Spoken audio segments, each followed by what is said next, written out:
네, 지금 제가 평신도 신학이라고 주제를 붙인 이 강의 내용은 어떤 거는 좀 더 신학적인 설명도 있고 또 어떤 거는 뭐 상시적인 내용도 있고 이렇게 뒤섞여 있긴 하지만 특별히 주년 십자가교회에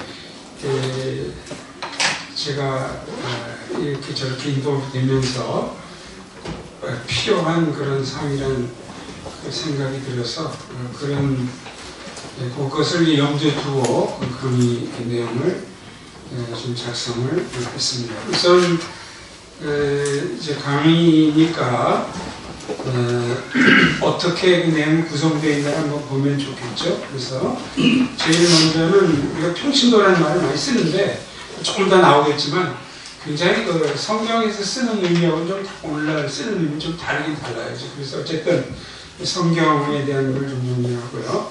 그 다음에 역사적으로 왜 그 평신도라는 의미가 성경과 달리 이렇게 사용하게 됐는지 이런 것들을 이제 좀 정리하고 4페이지부터 보시면 본격적으로 평신도 신학 1 해가지고 평신도 이렇게 이제 되고요. 4페이지, 5페이지 까지 있고요. 6페이지에 보시면 평신도 신학 2 해서 모이는 교회, 흩어지는 교회 이렇게 이제 되어 있습니다. 그래서 결국 나중에 뒷부분은 결국 평신도가 누구냐 섹션 3에서 평신도 신학 1에서 다루고자 하는 것은 평신도가 누구냐 이거고 섹션 4에서 거기서 다루고자 하는 것의 핵심은 평신도가 어떤 책임, 어떤 일을 해야 되느냐 그런 식으로 그 내용이 꾸며져 있습니다. 우선 이제 1페이지 맨 처음으로 이제 보시면요. 조금 전에 말씀드린 것처럼 그 성경의 그 평신도 개념은 좀 우리가 오늘 쓰는 거하고는 다릅니다. 보통 우리는 그렇게 쓰잖아요. 목회자가 아닌 분을 그런 개인이든지 그런 분들 그 계층을 가리켜서 평신도다 이렇게 지금 한국교회에서 사용하고 있습니다. 이것은 뭐 서양교회도 어느 정도 그래요. 그런데 이제 이러한 사용법, 저도 이제 이런 사용법에 대해서 이제 고민을 이제 많이 하고 이게 좀 정당한가? 성경에도 없는 이런 용례를 사용하는 게 정당한가? 이런 거 고민을 좀 해보고 있는데 조금 이따 이제 강의에 나오겠지만 제한적으로는 뭐 그냥 그렇게 쓸 수 있겠다. 100% 다 동의는 못하지만 제한적으로는 그냥 안수받지 않은 계층을 가리켜서 평신도다 이렇게 지칭하는 것을 제한적으로는 그냥 수납할 수 있겠다. 거기서 이제 그러면 제한적이란 말이 뭡니까? 그건 이제 조금 이따 이제 나옵니다. 그러나 일단은 그래도 이게 어떤 성경적인 근거를 갖고 있는지 좀 생각을 해봐야 되지 않겠습니까? 그래서 그 섹션 1이 이제 마련된 겁니다. 그래서 사실 그 평신도라는 말은 뭐 성경의 그 자체였고 제일 그 가까운 단어가 신약에서 라오스라는 말입니다. 거기 헬라어가 뭐 깨졌지만 뭐 지금 여기서 신학 정식으로 뭐 히브리어 헬라어를 공부하고 이런 분은 안 계시니까 깨져도 아무 상관이 없습니다. 실제로 신학생들도 깨져도 상관하지 않아요. 라오스 이것은 저쪽에 동남아의 그 라오스하고는 아무 히라보를 보더라도 라오스 이렇게 읽습니다. 근데 이 라오스란 말이 신약 성경에는 백성으로 번역이 되어 있어요. 백성이라는 한글말로 보통 백성이라고 번역된 이 단어가 사실 라오스. 그러니까 조금 그 평신도란 말이 그 영어를 레이먼, 레이, L-A-Y 뭐 이런 식의 표현을 쓰는데 좀 비슷하지 않습니까? 레이먼하고 라오스하고 좀 비슷하죠. 사실 그렇습니다. 그래서 히라보에서 이제 라틴어 세계로 옮겨갔고 라틴어에서 또 영어로 연결이 되기 때문에 라오스 요 말하고 레이먼, 레이라는 표현하고 비슷한 이유는 이제 그렇습니다. 그래서 이렇게 라오스, 요것이 이제 우리가 오늘날 쓰는 평신도하고 이제 가장 가까운 이런 단어인데 신약에 보면 세 가지 용법이 발견이 됩니다. 거기 첫째는 어떤 특정 국가나 민족의 뉘앙스 없이 그저 백성, 대중, 군중. 뭐 우리 성경에 또 무리라는 말도 번역되어 있죠. 또는 한 집단의 무리를 가리켜서 라오스 이렇게 얘기한 것도 꽤 있습니다.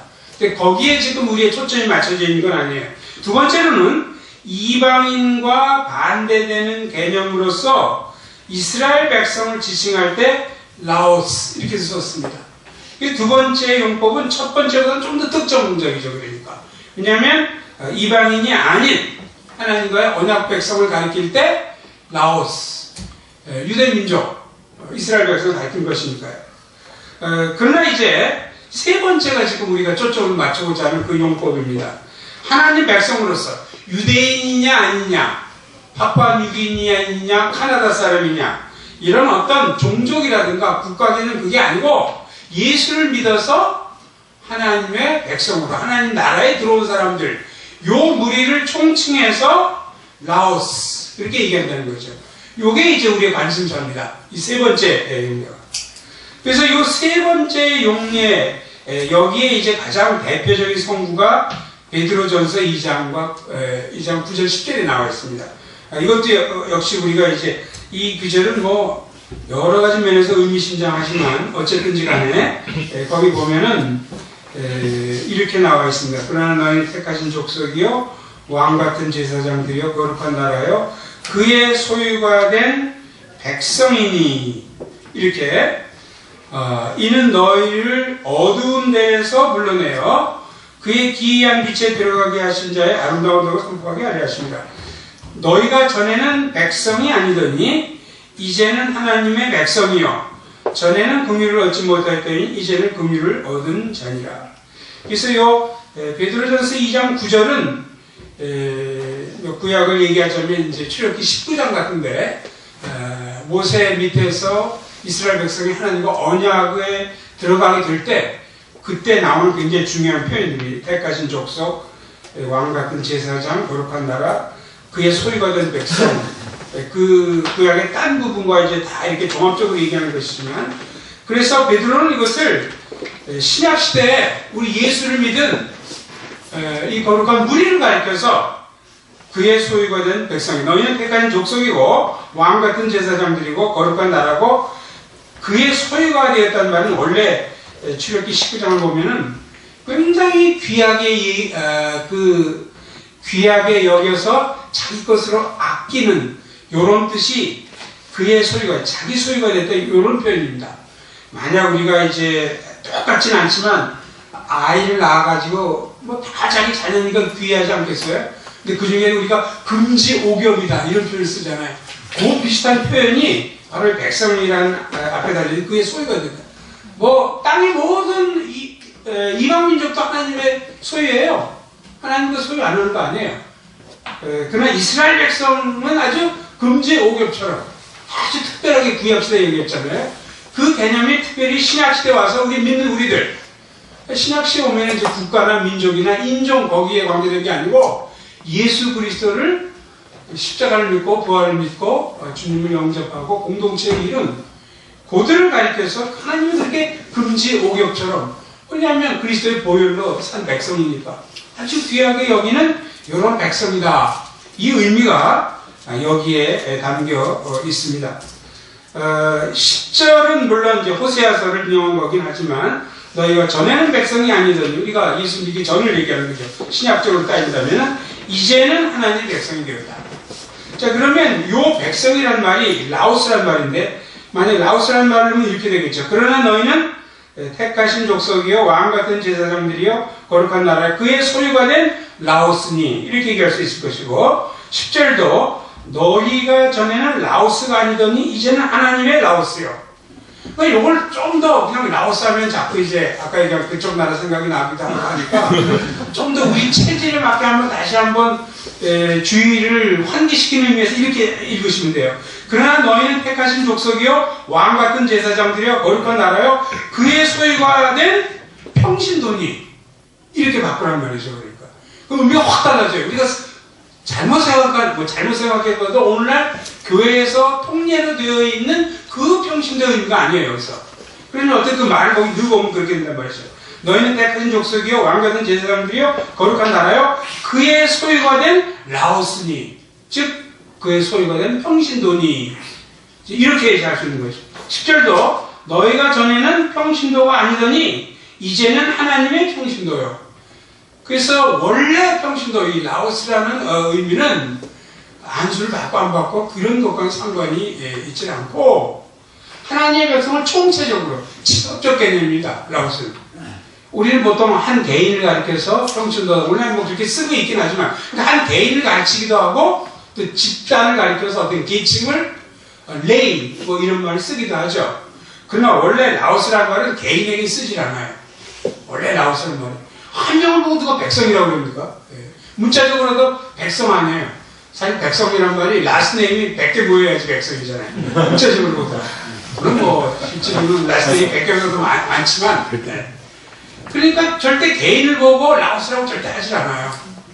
집합적인 개념이고 이 집합적인 총체적으로 예수를 믿기만 하면 그리스도의 지체가 되기만 하면 누구든지 총체적으로 포함되는 거죠. 이 안에 장로냐 장로가 아니냐 총회장이냐 교황이냐 이런 구별도 없어요. 그런데 예수를 믿으면 함께 집합적으로 라오스 하나님의 백성 평신도 이렇게 됐단 말입니까? 그러니까 엄밀한 의미의 평신도는 이 뜻을 가져야 되는데 실제 오늘날 그런 의미에서 평신도라는 말을 쓰는 경우는 거의 없죠. 이제 나중에 나와서 폴 스티븐슨이 뭐 이런 사람들이 쓸 때는 그 말을 그렇게 쓰려고 노력을 하고 그 선봉장에 쓴 사람이 역시 조금 이따 소개되지만 헨리 크레머라는 사람이 1958년도 이때 쓴 그 평신도 신학이라는 책에서 처음으로 이제 그런 것들을 처음이란 말은 과장되고 아주 새롭게 이 의미를 다시 이제 규명해야 된다. 그렇게 이제 주장을 했는데 그래서 뭐 현재 우리가 쓰는 용법을 다 이제 뜯어 고칠 수는 없지만 그러나 이제 핵심적인 개념이 뭔지 성경에 나와 있던 개념을 우리가 자꾸 이렇게 리마인드하는 것은 굉장히 중요하다 그렇게 얘기할 수 있습니다. 그래서 거기 이제 정리해가지고 뭐 이미 지금 다 말씀드린 거예요. 그 평신도의 개념을 라오스고 이것은 하나님의 백성 여기서 이제 집합적으로 쓸 때 레이어티 하면 이 집합 개념입니다. 다른 뭐 있네요. 보통 어떨 때는 어떤 사람은 너 레이 뭐 이렇게 얘기하는 사람도 있어요. 이것도 집합적 개념입니다. 집합적 개념에 해당되는 게 더 레이 이렇게 쓰고 예 감사합니다. 너무 서비스가 좋으셔가지고 서비스가 좋은 게 주유소잖아요. 물 드시고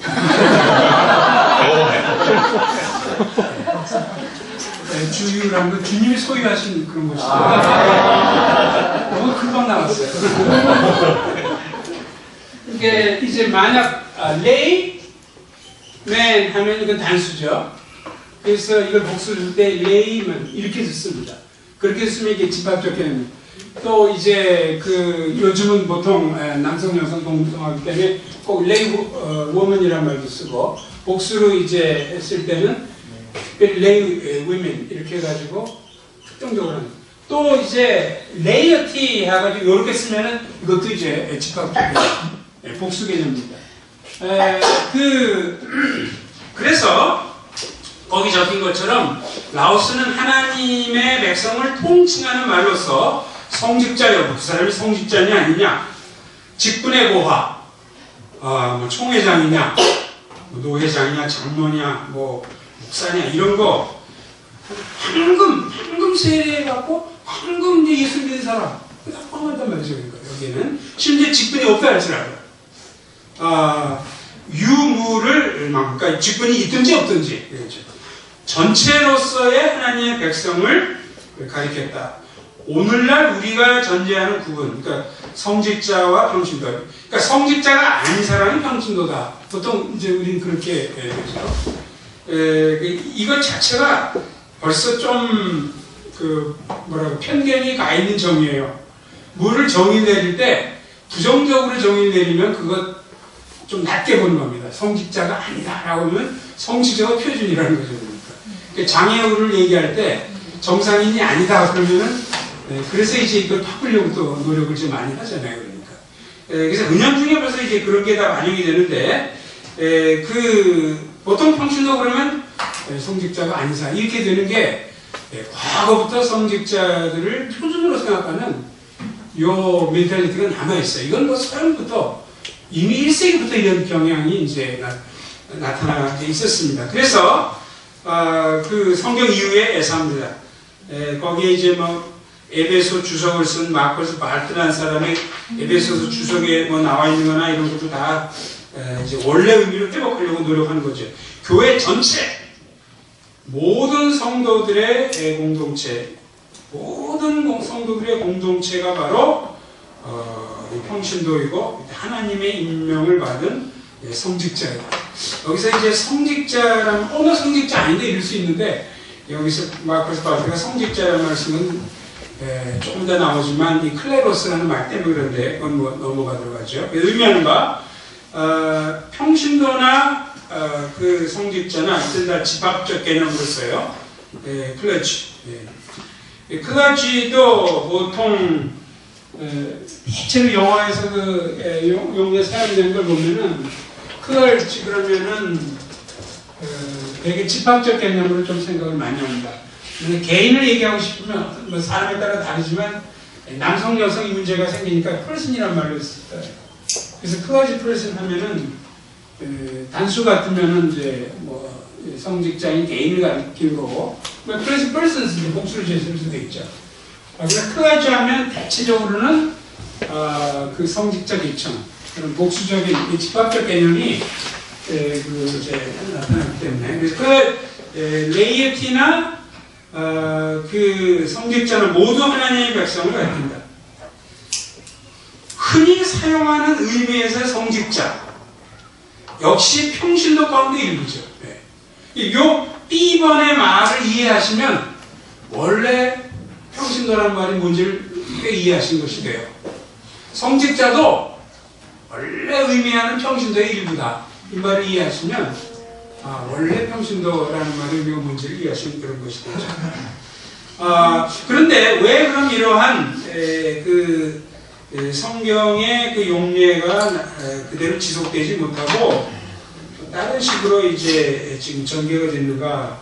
그래서 그 역사적인 개관이 필요한데 이게 막 아주 자세히 뭐 알 수는 없고 제가 세 역사적 개관과 세 교회사의 세 에피소드라고 그럴까? 세 가지 시기를 한번 정리해 봤어요. 맨 처음이 초대교회 이후고 2페이지 보시면 소위 종교개혁 당시입니다. 그리고 3페이지 가서 보면 중간에 20세기. 그래서 중간에 뭐 빠진 부분도 있고 하지만 그러나 이 세 시기는 굉장히 중요해요.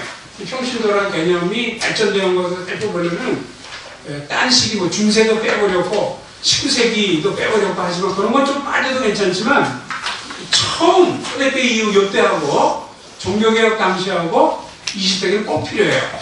이 개념이 어떻게 발전되어야 우선 그 초대교회 이후에 이제 보면은 고대 사회에서의 사용 이런 말이 거기 나타납니다.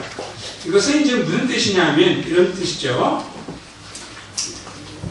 우리가 그 신약 성경을 이제 읽으면은 신약 성경이 히라보로 사용됐습니다. 그 당시 일반 사람들이 쓰던 히라보로 사용됐는데 그러한 신약 성경에 나오는 개념들 가운데 오늘날 우리에게 매우 친숙한 그런 용어들 이런 것들이 우리는 기독교적인 독특한 의미를 부여받아서 형성되었다고 잘못 생각하는 경향이 있어요. 그게 무슨 말이냐면 기독교가 히랍 사회에 소개되기 이전부터 히랍 사회에 이미 그런 단어가 이미 있었다는 거죠. 이미 있는 단어인데 오히려 복음을 소개하고 크리스찬들이 그 단어를 그대로 사용하면서 기독교적 의미를 부과한 거예요. 대표적인 말이 복음이라는 말입니다. 복음 같은 건 우리 소위 유앙겔리온이라고 이제 그렇게 히라보로 얘기하는데 잘 아세요? 유앙겔리온. 여기서 유는 좋단 말입니다. 그래서 우생학 뭐 이런 거 할 때 유제닉스를 해가지고 율러지 그러면은 사람을 칭찬하는 걸 이렇게 얘기하잖아요. 이게 좋다는 말이고, 앙겔리오는 여러분 생각할 때 그 에인절을 생각하시면 돼요. 이거는 메시지라는 말이에요. 로스앤젤레스가 그래서 천사들의 도시 뭐 그런 것처럼 앙헬레스, 이건 메시지. 좋은 메시지라는 거예요. 이것. 그래서 여기서 우리말로 복음이라는 말이 이렇게 한자는 안 쓰니까 아시죠? 제가 다 이렇게 되나요? 요즘 한자는 안 쓰니까 모르겠는데 이게 그대로 번역하는 거예요. 그러니까 복된 소식, 뉴스, 그거죠. 그리고 요한계시록은 우리 복음이라는 단어니까 이거는 뭐 사도들이 만들었든지 기독교인들이 만들었을 거라고 생각하는데 전혀 그렇지 않아요. 이미 히랍 사회에 기독교가 들어오기 전부터 요한계시록이라는 말이 있었어요. 그때 이 사람들은 이거 무슨 뜻을 썼을까요? 거기도 이제 어휘의 발달이 이렇게 나타나지만 쉽게 얘기하면 황제가 등극하는 것을 전달하는 소식, 전쟁에서 승리한 소식, 이런 것들을 유한계시록이라고 했어요. 굉장히 좋은 소식이거든요. 그 사회에서는. 그랬는데 기독교인들이 생각해 볼 때 황제 등극보다도 예수 그리스도께서 왕으로 등극하신 것보다 좋은 소식이 어디 있어요? 그러니까 이미 딴 단어를 만들지 않고 이미 있던 단어에다가 새로운 의미를 그렇게 부각시킨 거죠. 그러니까 이것은 교회라는 에클레시아도 마찬가지입니다. 에클레시아란 말을 우리가 만들었는데 이미 사람들이 모이는 집회를 가르쳐서 에클레시아 그렇게 얘기했어요. 근데 우리 믿는 자들도 그냥 에클레시아 이렇게 쓴 거예요. 그러니까 그게 새롭게 된 게 아닙니다. 은혜라는 말도 마찬가지예요. 카리스라는 말도 이미 히랍사에 있었어요. 그러니까. 그래서 용어들의 이제 발전을 보면은 상당히 재미있는데 어떤 거는 그러니까 만약 이제 히랍 사회에 이제 기존적으로 있었다 이거죠. 그래서 여기에 이제 기독교적인 의미를 부가 이제 한 것도 있고, 이거는 뭐 그래도 좋은 예라고 할 수 있을 거예요. 그러나 좀 바람직하지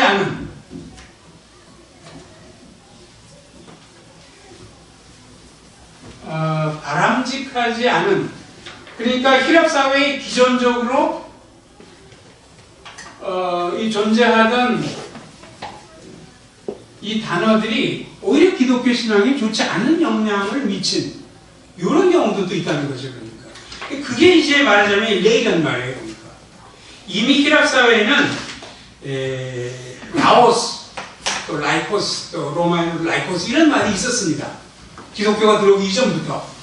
근데 그 사람들이 라오스 이렇게 얘기할 때 그 의미는 굉장히 비하하는 의미로 이미 사용되고 있었어요.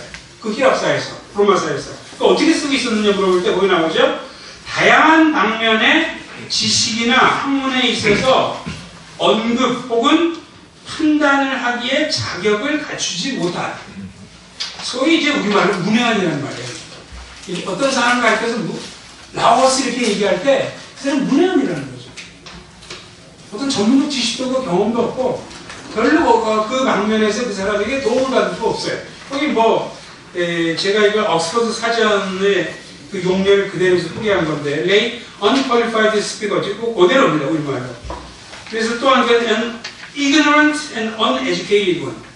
이게 문외한이다. 그러니까 히랍 사회에서 이미 그렇게 낮추어서 보는 이런 계층을 가르쳐서 lay라는 말을 쓰고 있었다는 거죠. 그러면 이러한 계층 말고 좀 더 좋은 계층은 무엇이 있을까요? 그것이 바로 이 페이지 보면 나옵니다. 그들이 클레로스의 계층이 있었어요. 보통 도시국가에 스파르타든지 뭐 예전에 히랍 이런 거 도시국가들에서 두 계층이 있었는데 하나는 클레로스고 또 하나는 라오스예요. 그래서 라오스가 평민이고 아까 얘기한 것처럼 별 전문 지식도 없고 문외한에 속하는 지배를 받아야 마땅한 이런 계층을 라오스라고 씁니다. 그러니까 성경의 용어하고 굉장히 많이 다른 거죠. 그러니까 이런 용어가 이미 이제 쓰여지고 있었죠. 이 클레로스라는 말, 이 클레로스는 소위 행정관들입니다. 도시를 뭐 다스리고 뭐 예를 들면 원로원에 속한 사람들, 뭐 이런 사람들이 귀족 출신이죠. 그러니까 이러한 계층을 가리켜서 클레로스라고 했는데, 이 클레로스라는 말에서 클러지라는 말이 와요. 클러지 비슷하죠? 클레로스, 클러지. 여기서 그래서 그 히랍 사회는 기존적으로 이렇게 볼 때 클레로스가 있었고 라오스가 이렇게 있었던 거죠. 그래서 클레로스는 이 다스리는 사람들, 행정관들, 이들은 이제 다스림을 받는 문외한 계층, 요 사람들이 이제 이렇게 있었다는 거죠. 그러니까 이게 그 당시 사회였는데, 묘하게도 이게 그대로 교회에 요 두 부분이 그대로 들어오기 시작해요. 1세기 말부터. 이게 상당히 불행한 일이었죠. 그래서 이 클레로스라는 말에서 클러지라는 말이 와서 이게 성직자 계층. 그러니까 초대교회에서는 이제 미사, 소위 이제 캐톨릭으로 얘기하자면 이제 미사를 드리잖아요.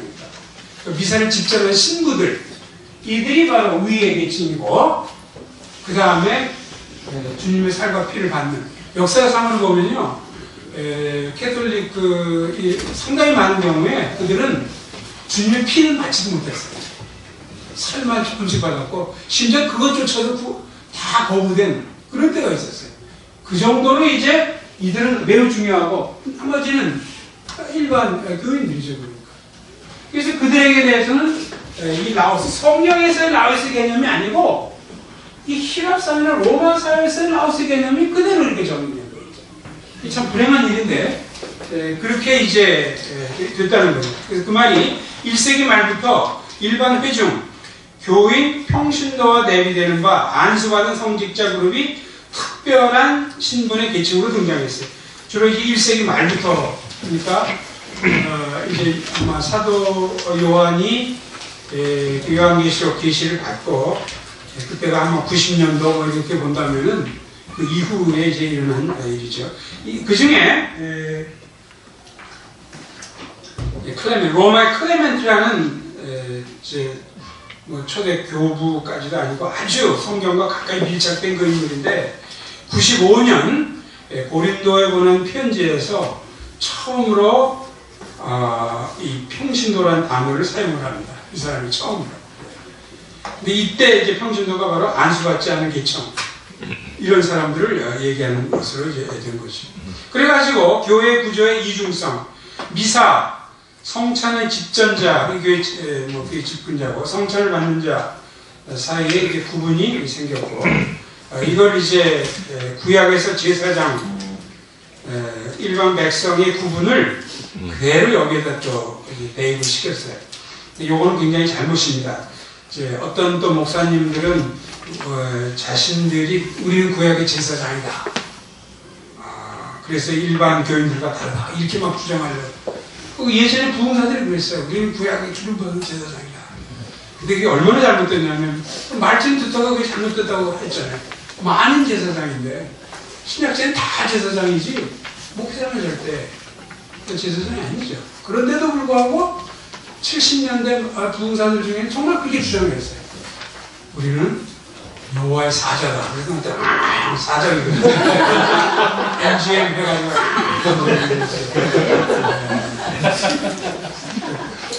기름 부음 받은 종 뭐 이래가지고 저 얼굴이 기름이 칙칙이 흐르면서 그런 게 자기 파워를 줘. 근데 깜빡 속았죠. 그때 많은 사람들이, 그래서 부흥사는 또 일반 목회자보다 한 계층 더 높은 걸로 생각했어요. 근데 사자들이니까. 굉장히 그 잘못된 이런 것들이 참 안타깝게도 한국교회에 대해서 지금은 이제 그렇게까지 잘못된 건 이제 많이 지나갔지만, 어쨌든 구약의 제사장과 신약의 목회자는 비슷한 점도 있고 다른 점도 있습니다. 그럼 혹시 기회가 되면 다음에 보도록 하고요. 어쨌든 이렇게 되겠다는 거예요. 이제 3세기부터는 완전히 이런 것들이 이제 구약화가 돼버려요. 이렇게 된 데는 이제 이단들도 많이 나오고 여러 가지 문제가 많이 생겼어요. 그러다 보니까 자꾸 교회 조직을 강조할 필요가 있었어요. 그러다 보니까 이제 이런 식으로 간 거죠. 그래서 감독과 목사들은 삭제라 이제 불리고, 프리스트라고 불리고, 이 프리스트라는 개념은 제사를 지는 존재잖아요. 프리스트라고. 개신교에서는 프리스트라고 안 그러잖아요. 패스터라는 말을 쓰더라도. 앵글리칸은 아직도 프리스트라고 해요. 앵글리칸은 캐톨릭하고 개신교하고 중간에 비슷한 요소들이 굉장히 많습니다. 앵글리칸은 오늘 개신교지만 개신교에서 굉장히 캐톨릭하고 비슷한 요소가 많은 이제 그런 교단이에요. 그러니까 거기서 아직도 프리스트라는 말을 이제 쓰지만 대부분의 개신교단에서는 목회자를 가리켜서 프리스트라는 말을 안 쓰죠. 반대 개념인 평신도는 비성직자를 제가 이렇게 이제 종교개혁이 이제 와가지고 이 문제에 대해서 상당한 빛을 이제 보여주게 되죠. 마르틴 루터의 표현들은 그 당시 오늘날도 혁명적이에요. 오늘날 우리 한국교회는 혁명적인데 그 당시 굉장히 모든 그리스도인은 참으로 사제들이고 이게 이제 사제들이다 이 말이 뭐냐면 만인 제사장이라는 거죠. 우리가 다 제사장이다 이거죠. 모든 교인들이. 직분에 관한 것 이외에는 차이가 없다. 나중에 제가 나오지만 목사와 목사가 아닌 사람은 신분은 하나님 앞에 신분은 똑같아요. 신분은 하나님 앞에서 직분은 차이가 있어요. 그 두 가지 구별해야죠. 무교회주의 쪽으로 가게 되면 그런 교회일수록 직분조차도 차이가 없다고 직분 자체를 부인하니까 그것도 또 하나의 극단이에요. 그러나 이제 또 한쪽에서는 이제 양쪽 극단이 이제 있는데 가장 올바른 견해는 목사가 아닌 그리스도인들은 하나님 앞에 신분은 똑같고 그러나 직분상의 차이는 있다. 이렇게 얘기하는 것이 성경적으로 가장 정확한 이런 표현이겠죠. 세례를 받은 이는 누구나 자신이 사제, 감독 혹은 교황과 마찬가지로 성직에 임명된 것이라 주장할 수 있다. 이게 뭐 얼마나 충격적인 발언이었겠어요. 그러니까 결국은 이제 거기서 내침을 받고 고생을 한 거죠. 그래서 소위 만인 제사장, 성직자와 비성직자의 차등. 물론 루터도 조금 전에 얘기한 것처럼 직분상 차이를 인정 안 했다는 건 아니에요. 지금 직분에 대한 걸 가지고 루터가 직분도 다 똑같다. 아무런 차이가 없다. 그렇게 얘기 아무도 할 수 없죠. 그게 아니고 신분. 그러나 중세 때는 신분상에 있어서 하나님과 차이가 있다고 생각해요. 신분상에 있어서. 마치 구약식으로 생각한 거죠. 여러분 구약식 생각해 보세요. 구약의 제사장 아무나 될 수 있습니까? 뭐 유대인이라고 해서 이스라엘 백성이 다 제사장 될 수 있는 거 아니잖아요. 레위 지파에 속해야 되잖아요. 그럼 레위 지파에 속하면 다 제사장 될 수 있습니까? 아니죠. 그 중에 아론의 무슨 이유만 되죠. 그러니까 태어날 때부터 결정되는 거예요. 구약에 있어서는. 태어날 때부터 결정이 돼요. 그 제사장인가 제사 아닌 사람이 신분상 하나님 앞에 차이가 있었던 거죠. 오늘날 그렇습니까?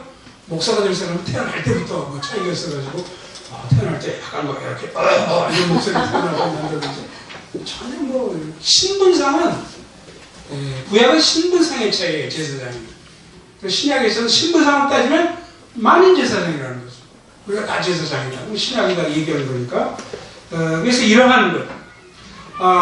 그러나 이제 여기에 대해서 비판을 가하는 사람이 있습니다. 헨리 크레머라고 4번에 훈더트에 보면 나와 있는데 이 책이 또 예전에 번역해도 최근 2년 전인가 또 다시 번역이 됐어요. 헨리 크레머의 평신도 신학 해가지고 책이 조금 어렵게 좀 쓰였는데 내용이 아주 어려운 것보다도 무슨 말을 하는지 좀 이야기하기 힘들게 써있어요.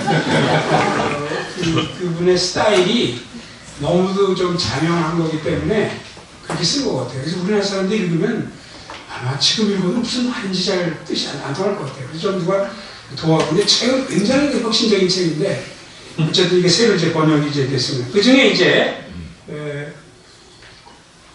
이 종교개혁자들이 평신도의 위상을 높이는데 굉장히 기여를 많이 했지만 그럼에도 불구하고 약점이 있었다라는 걸 크게 세 가지로 이제 지적을 합니다. 첫 번째는 개혁의 중적 역량. 루터도 그렇고 켈빈에 대해서 얘기합니다. 종교개혁자들은 믿음의 내용에 대한 개혁을 목표로 이신칭의를 염두했고, 그래서 이거 이신칭의와 관계된 성경 해석, 교황의 위치, 교회 조직, 여기서 개혁을 시도했어요. 또 부분적으로 성직자 평신도의 이중구조, 여기서 신경을 썼어요. 그러나 전폭적으로 성경적, 여기까지 가지 못했다는 거죠. 그냥 주로 신앙에 대한 것, 이걸 개혁하려고 노력했기 때문에. 두 번째로 상황적, 역사적 이유. 세례받은 모든 그리스도인은 교황, 감독, 사제와 같은 권세를 보유한 것이다. 위에서 했던 얘기의 이제 반복입니다. 그런데 이렇게 루터가 주장을 했지만 이런 것들이 실제적으로 이제 열매를 맺지 못했는데 이 둘째 상황에 이제 또 세 가지 작은 이유들이 이제 첫째, 세례받은 모든 그리스도인이라고 루터가 얘기했는데 세례받은 그리스도인과 참된 신앙인 사이에 엄청난 간극이 존재했다. 교회가 세례받은 그리스도인으로 구성된 신앙 공동체라고 할 때 이것이 참된 신앙인의 공동체를 의미하고 또 사실상 그래야 할 것만 실제 상황은 그렇지 않았다는 거죠. 쉽게 얘기하자면 세례받은 크리스찬 엉터리가 많았다는 거예요. 이게 큰 문제였다는 거죠. 교회를 구성한 그리스도인의 다수는 참된 신앙인이 아니었으므로 만인 제사장의 진정한 의미를 살아나는 거죠. 두 번째로는 개혁의 주도 세력이 이들이 상당히 많은 사람들이 성직자 출신이었어요. 그러니까 일반 신도들은 신앙적으로 어리고 미성숙한 이들이었어요. 따라서 그들에 대해 너희의 영적 신분은 사제들과 같다 이렇게 얘기해봤자 전혀 그 사람들은 깨달음도 없고 그 사람들이 각성을 해야 되거든요. 이미 종교개혁을 주도한 사람은 이미 각성을 한 사람들이에요. 근데 워낙 수준이 낮으니까 아무리 여러분의 신분은 교황과 같습니다 하나님께서 얘기해봤자 뭐를 먹혀드리지 않았다는 거죠. 그러니까 뭐 이게 참 어려움이죠. 그 다음에 이제 디귿도 굉장히 또 다른 이중성. 종교개혁자들은 로마 카톨릭의 성례보다는 말씀의 선포에 더 많은 강조를 두고 우리가 다 아는 거죠. 이렇게 말씀 선포가 강조되자 그런 사역을 하는 계층, 말씀의 선포자, 목사들이죠. 이들과 그런 사역에 도움을 받는 계층, 일반 신도들 사이에 구별이 또 지어진 거예요. 그 중세에는 그 이중 구조가 성례 집전자들과 일반 신도들이었는데 요걸 종교개혁자들이 좀 개혁한다고 하긴 했지만 그렇다고 해서 이중성이 완전히 배제된 게 아니라는 거예요. 또 하나의 다른 형태의 묘한 이중성이 또 들어온 거예요. 그 이중성이 뭐냐? 말씀의 선포자와 일반 신도들 이걸로 대치되고 성직자와 평신도의 이중성들이 여전히 남게 됩니다. 뭐 우리나라 같은 경우는 훨씬 심하게 70년대, 80년대부터 뭐 훨씬 이게 유교적인 개념과 더 막 복합적으로 내가 더 이제 그랬죠. 그 비판적 고찰 중에 그 두 번째 것은 뭐 앞에서 얘기한 거가 비슷한데 실제 이 평신도 아까 헨리 쿠레마라는 사람이 이제 평신도 신학이라는 걸 전 세계적으로 붐을 일으킨 사람이긴 하지만 한국 교회 또 그리고 최근에는 우리 폴 스티븐스라는 사람이 굉장히 영향을 많이 미쳤어요. 그 사람이 쓴 책에 이제 몇 가지 이제 비판이 나오는데 그거 보시면 되고요. 세 번째 20세기는 제가 뛰어넘을게요. 소위 에큐메니컬 운동과 캐톨릭에서 이러한 그 평신도에 대한 새로운 발견이 일어났는데 이 에큐메니컬 운동은 좀 진보주의 운동이죠. 그래가지고 우리나라에서 영향을 거의 못 미쳤어요. 우리나라는 뭐 진보적인 교회가 별로 그렇게 발전 많이 못했잖아요. 이제. 그래서 우리나라의 평신도 운동은 사실 아직도 우리가 의도한 것처럼 깊다 이렇게 보기 좀 힘듭니다. 자 그러면 그 4페이지 가서 보시면요. 그러면 결국 오늘날 우리가 평신도 신학이다 제가 얘기할 때 여기서 평신도 신학이라는 건 거기 정의를 내리진 않았지만 이런 겁니다. 서점에 가면은 뭐 평신도들을 위한 신학적 안내 뭐 이런 것도 있고 몇 가지가 있는데 대부분의 그 책의 논조나 설명은 뭐냐면 신학이라는 건 원래 목회자들을 위해서 필요한 거다. 그렇지만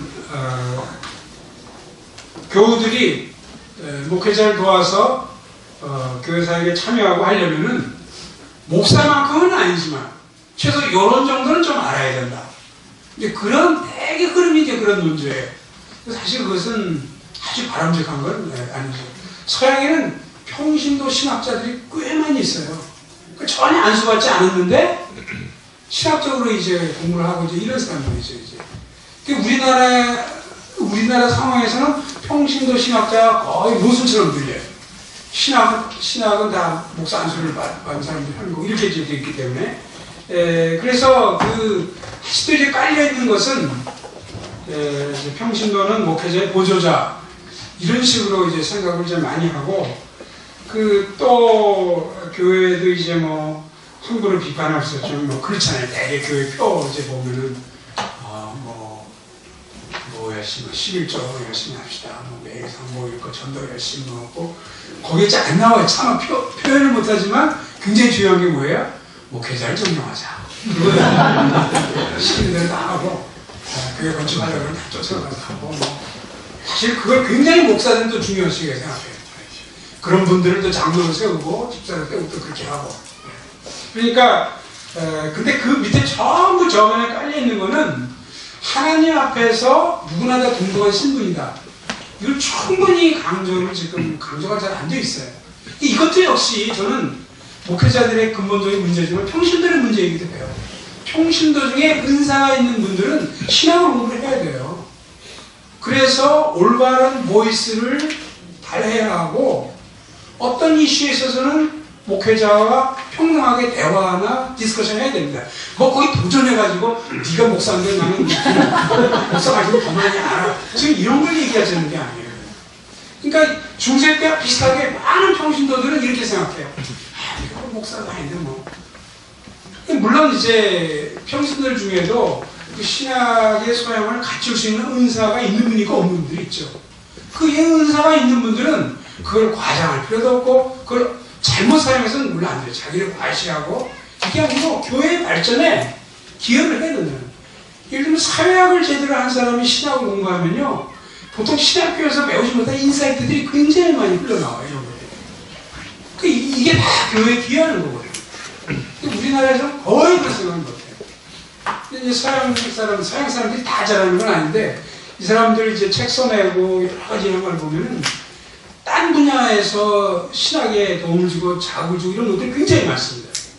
사회뿐만 아니라 심리학에서 올 수도 있고, 교육학에서 올 수도 있고, 뭐 여러 가지 그런 분야로부터 이제 그들이 이제 소위 말하는 뭐 평신도들인데, 그러니까 이게 뭐 하루아침에 나아지지는 않고, 또 이렇게 뭐 신학을 공부해야 되고 기여해야 된다는 게 모든 평신도 계층에 다 해야 된다는 건 아니에요. 어떤 분은 그런 것보다는 돈을 잘 버는 은사가 있는 분들이 있잖아요. 그러면 장사를 해야죠. 그렇지만 이제 이러한 은사를 가진 분들이 있다는 거죠, 이제.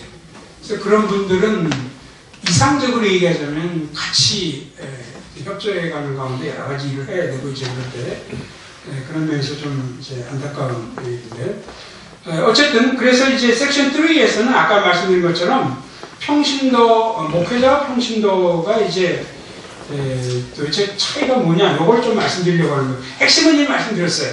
목회자나 평신도나 하나님 앞에서 신분은 똑같다. 직분상 차이가 있다. 그건 이미 말씀드렸어요. 그런데 거기 이제 목회자, 평신도라고 얘기할 때 오늘날의 사용, 그걸 보면은 목회자가 아닌 일반 그리스도인을 지칭해서 평신도다.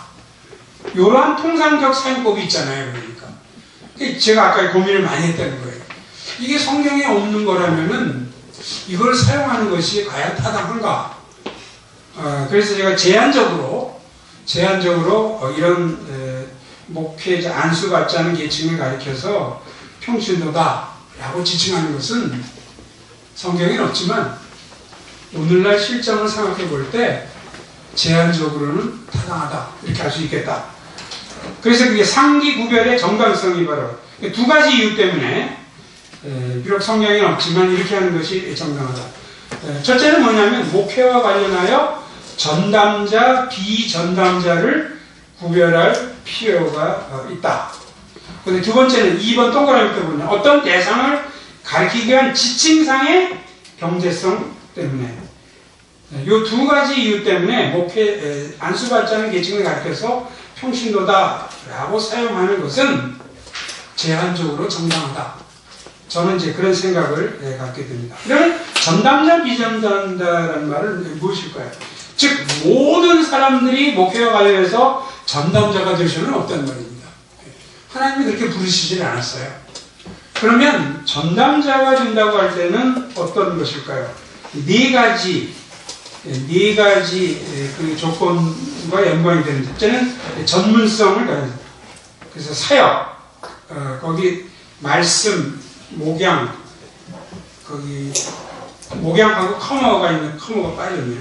세 가지인데 말씀, 목양, 리더십. 여기에 있어서 지식, 기술, 경험을 확보한 사람들, 이것을 이제 전문성이 확보돼 이렇게 얘기합니다. 그래서 이것 때문에 신학교도 가고 하는 요 사람들이 있고, 또 전문성이 확보되지 않은 일반 그리스도인들도 있죠. 또 대표자로서의 역할을 할 수 있느냐 없느냐, 공동체를 대표하고 행정적 실제적 업무를 수행하며 사태 발생 시 최종 책임을 질, 사업자든 아마 여러분들도 전에는 이런 걸 모르셨겠지만 주님의 십자가 교회 하시면서 몇 분들이 굉장히 이걸 많이, 은행 윤자까지 안 받으셨겠지만 그런 걸 출연했습니다. 지역공사, 서류 떼고, 이런 거 찍고, 이런 거. 전에 목회자가 있으면 그런 걸 잘 몰라요. 다 목회자들이 알아서 하지만. 그것이 하려고 하면 이거 굉장히 복잡하고, 이런 걸 이제 맡을 수 있는, 할 수 있는 사람이 필요하다는 거죠. 그 다음에 시간적 여건이에요. 필요시 언제든지 교우들을 도울 준비가 되어 있는 신방, 상담, 문병, 장례, 특별히 장례식이나 좋은 일은 목회자가 못 가도 괜찮지만 불행한 일에 있어서는 목회자가 빠지면 안 되죠. 뭔가 위로가 필요가 하니까 이걸 항상 하시라도 갈 수 있는 사람이 있고, 상당히 많은 사람들은 직업을 가지고 있으면 그렇게 못하잖아요. 그러니까 이 문제. 그 다음에 이제 결국 이것과 관련된 재정적 후원, 일반 직업을 갖느냐 안 갖느냐 이런. 그래서 이제 이 전담자에 해당되는 분들은 전문성이 있고 대표자 역할을 할 수 있고 시간적 여건이 마련되어 있고 누군가의 재정적 후원을 받아야죠. 그러니까 요들을 가리켜서 우리가 목회자라고 그러고, 그렇지 않은 비전담자를 평신도다 이렇게 나눠서 생각해 보는 거는 크게 이제 문제되지 않는다. 첫 번째, 안수받지 않은 계층을 가리켜서 평신도라는 그 표현을 쓸 수 있는 정당성. 또 한 가지는 이제 좀 더 이제 실용적인 이유 때문인데, 어떤 대상을 가리키기 위한 지칭상의 이제 경제성 때문에. 예를 들면 예의 같은 거 보세요. 어떤 사람이 와가지고 이제 질문을 하는 거예요. 지금 주님의 새시대 교회로부터 고정적인 사례를 받는 이들과 교회로부터 고정적인 사례를 받지 않는 이들은 몇 %가 되나요? 라고 하기보다는 평신도가 몇 %입니까? 맞죠? 표현의 경제성 때문에 우리는 좀 찬성을 하는 거예요. 그렇지 않고 하려면요, 굉장히 복잡해요. 여러 경우에. 그래서 이 둘 때문에 안수받지 않은 계층을 평신도다라고 부르는 것은 제한적으로 정당화될 수 있다. 그러나 2번 동그라미 이런 면에서 죄송합니다. 그 3번 작은 로마 숫자 3번 평신도에 대한 부당한 인식, 이런 의미에서 안수받지 않은 계층을 평신도다라고 지칭하는 것은 저는 반대고 성경에 맞다고 생각합니다. 즉 뭐냐, 평신도는 목회자에 비해 종속적 신분을 가지고 있다. 신분이라는 걸 쓴 걸 기억하세요. 그리고 종속이라는 말. 굉장히 많이 그렇게 생각하죠. 굉장히 많이. 그러니까 이것은 맞지 않는다는 거죠. 또 한 가지는 평신도는 목회자를 교육한 보조자에 지나지. 이것도 역시 하나님의 교회는 보조자가, 물론 제가 실제로 기능상으로 어떤 역할을 할 때는 보조자가 나쁠지 모르지만 그건 보조의 기능이지 보조의 펄슨으로 이렇게 붙박이가 되는 인물은 없다는 거예요. 그러면 수양회를 준비할 때 수양회 경험이 많은 사람이 주도권을 잡고 잘 경험이 적은 사람은 보조의 기능을 하게 마련이죠. 그러나 보조자, 야바의 펄슨에다가 보조의 개념을 붙박이로 만드는 것은 하나님의 교회는 해당되지 않는다는 거죠. 그래서 이러한 이제 어떤 면에서는 제한적으로 정당화될 수 있고 어떤 면에서는 이런 것이 그러니까 결국 이건 마음의 태도 문제이기 때문에 겉으로 봐서 이제 잘 알 수가 없어요. 이 사람이 정말 평신도라는 개념을 제대로 쓰고 있는지 안 쓰고 있는지 그 단어 사용 이것만 알 수가 없고 지내보면 알죠 이제.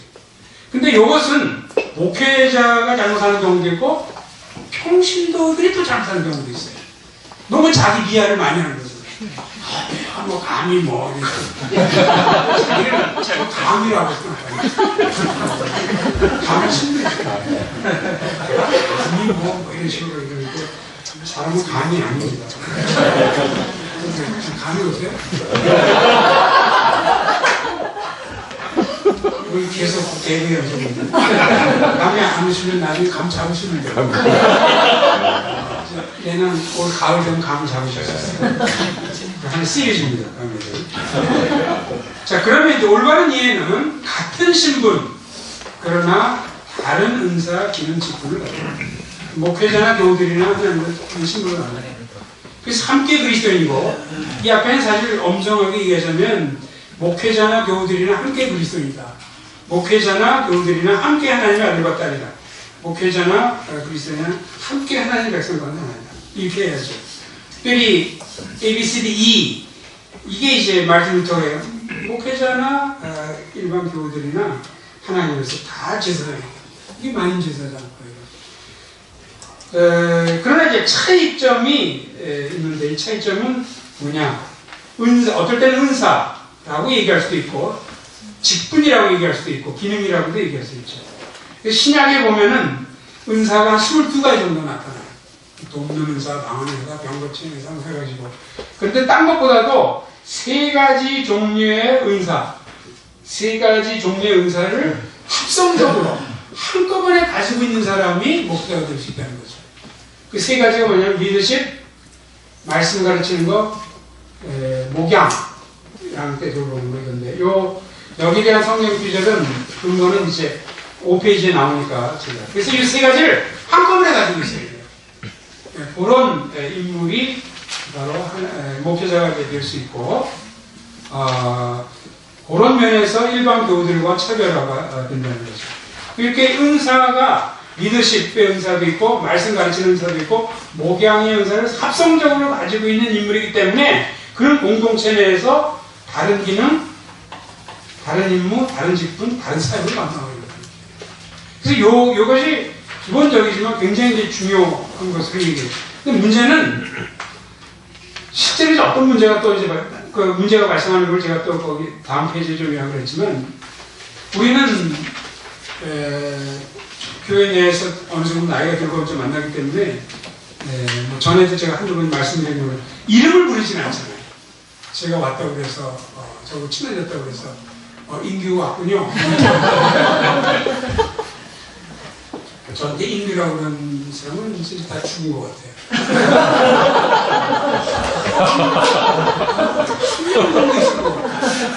대학교 3학년 때 저한테 전도했던 사람. 그 사람은 이제 인규에게 그 사람 제일 자주 만나지 못하는데 그 사람 아직 살아있다면. 저 어머니가 저를 인규라고 불렀거든요. 물론 아버지도 뭐 저를 인규라고 불렀죠. 아버지는 더 먼저 돌아가셨으니까. 그러니까 저를 인규라고 부르는 사람은 굉장히 독특하고 아주 오래전부터 알고 이런 사람을 인규라고 부르지 않죠.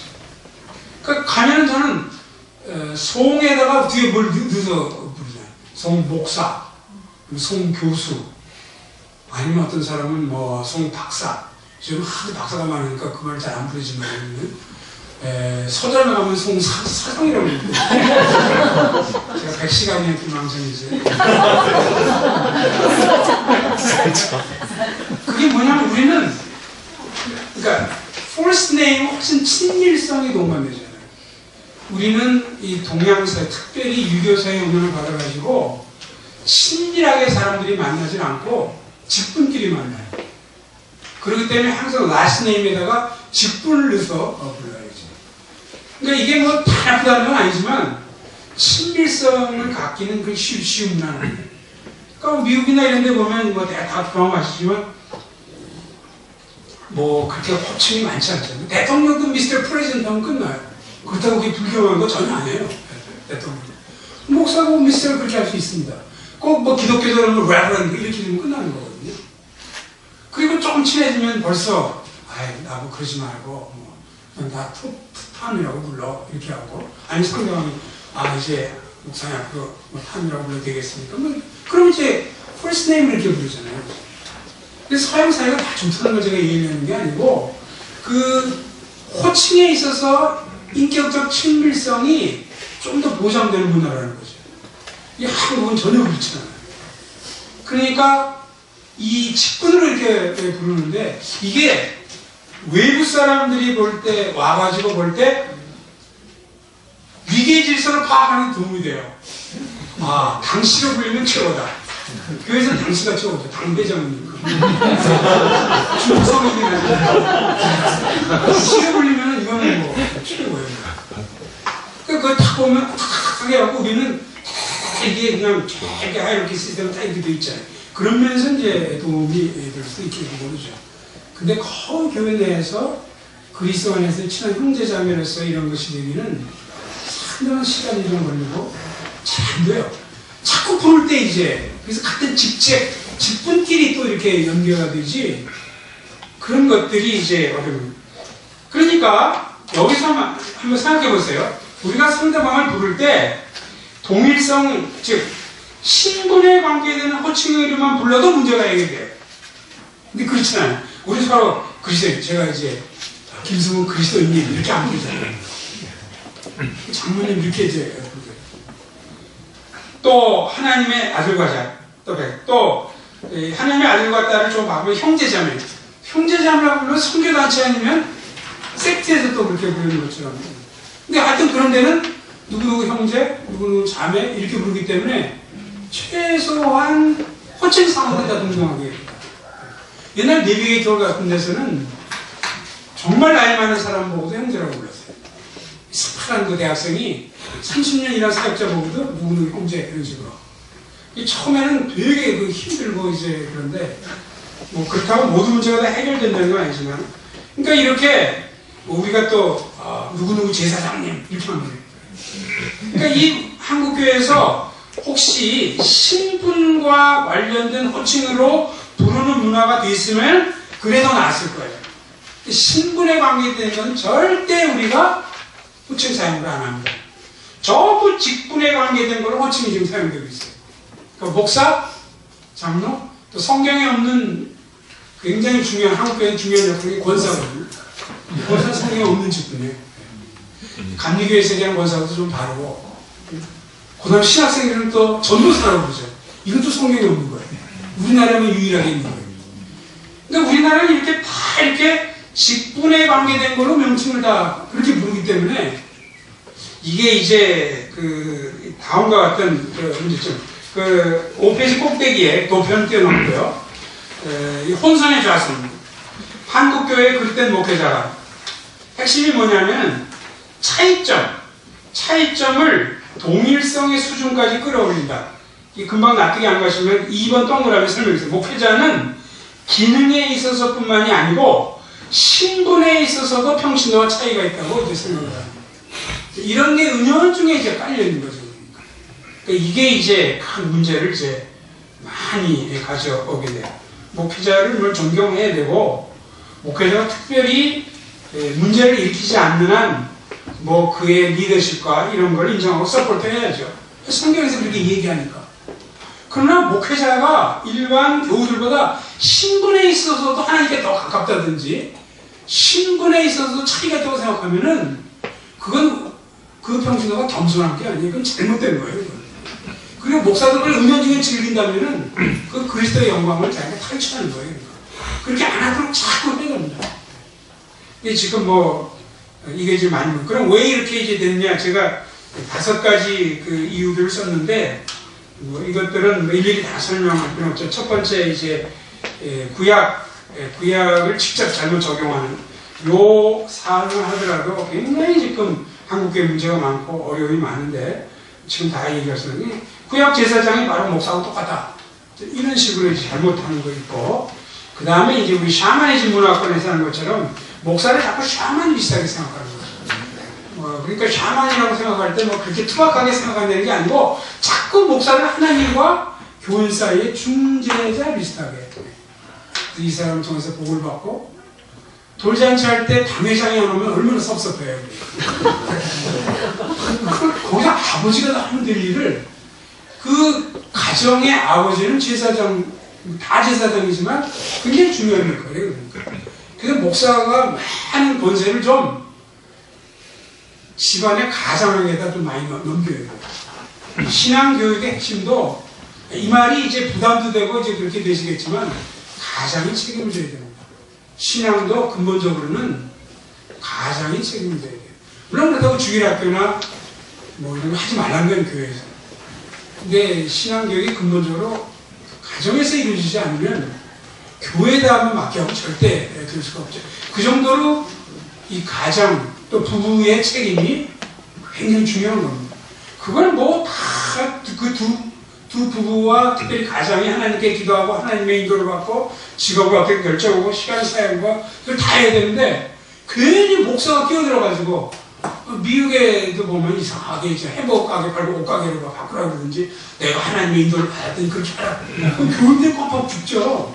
쉽게 그렇게 해요. 그렇게 특별하게 하나님이 인도하실 때가 없다는 건 아니에요. 근데 그런 거는 전부 가장이 책임져야 될 문제예요. 가정 내 문제를 왜 목사가 끼어들어요? 굉장히 이상한 겁니다. 그러니까 우리는 그걸 하나도 이상하게 생각하지 않는 게 벌써 이 목사를 은연중에 하나님과 교인 사이의 중간 역할을 하는 것처럼 이 가정사에 대한 거, 개인적인 거 이런 것은 될 수 있으면 가장 또 부모가 해야 되고 실제 애들에 대한 것도 애들이 크면은 부모가 너무 간섭을 하면은 안 되죠. 물론 예외적인 경우가 있어요. 목사가 끼어들은 예외적인 경우가 3가지 정도 있어요.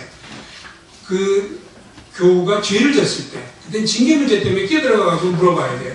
왜 이런 일이 이렇게 생겼습니까? 어쩔 수 없어요. 그 다음에 상태가 어려서 상담을 요청했을 때 그럴 때는 목사가 자연히 교인의 그 가정의 문제를 물어보고 끼어들어야죠. 3번째는 직분자로 임명을 해야 될 때 직분자를 임명하려면 디모데 전 선장이나 디모데 1장에 있는 걸 가정도 잘 다스려야 돼 이렇게 나오거든요.